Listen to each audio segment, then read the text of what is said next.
अस्सलाम वालेकुम, आदाब। सबसे पहले तो स्क्रीन में चल रहा इन दोनों वीडियो को देख लीजिए।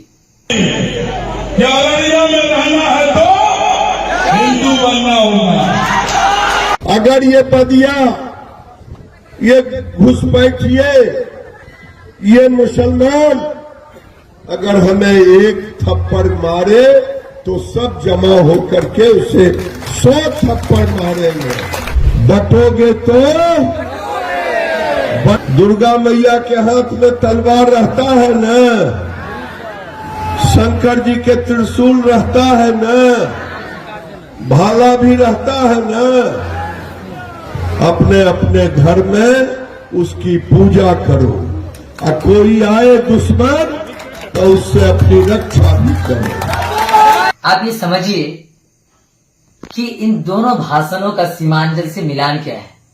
अररिया में सांसद प्रदीप सिंह क्या बयान दे रहे हैं और हमारे किशनगंज के इस गंगा जमुनी तहजीब वाले इलाके में केंद्रीय मंत्री गिरिराज सिंह क्या बयान दे रहे हैं। इन दोनों भाषणों से सीखने की जरूरत है और यहाँ के लोगों को जागने की जरूरत है। सिर्फ मुसलमानों को नहीं, बल्कि यहाँ पर बसे हुए सभी धर्मों के लोगों को समझने की जरूरत है। क्या आपस में यहाँ के माहौल को खराब करना चाह रहे हैं?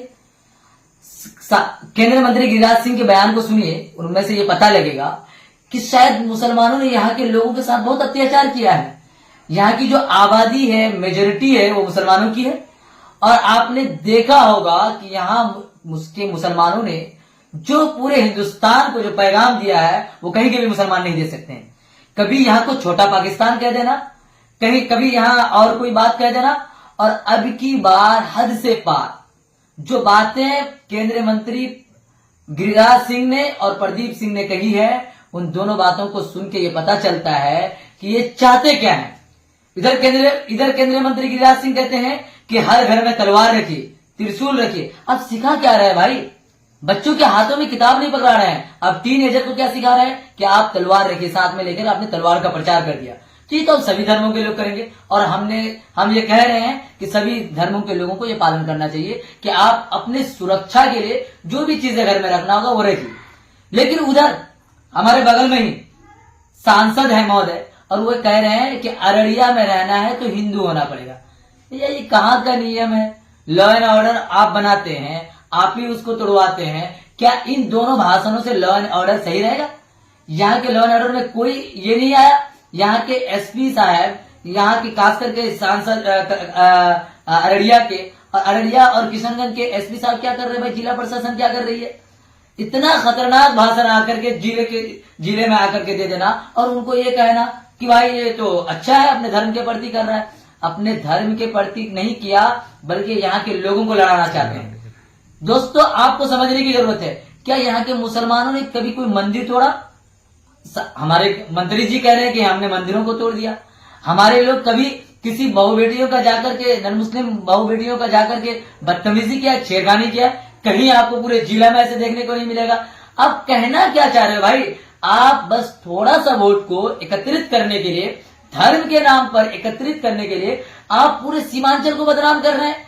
सीमांचल के मुसलमानों को आप घुसपैठ कर रहे हैं। अब तो यहाँ पर कोई बात ही नहीं रही। आपने डायरेक्ट कहा अगर आपको कोई आदमी, कोई मुसलमान एक थप्पड़ मारे तो 100 थप्पड़ मारेंगे। कहने का मतलब क्या है? आप कहना क्या चाह रहे हो कि आप घुस करके घर में जाकर के मारना चाह रहे हो? तो आपने जो कहा है, इन पर आप दोनों लोगों को माफी मांगने की जरूरत है, वरना सीमांचल के हर एक नौजवान रोडों पर उतर करके आप दोनों का विरोध करेगा।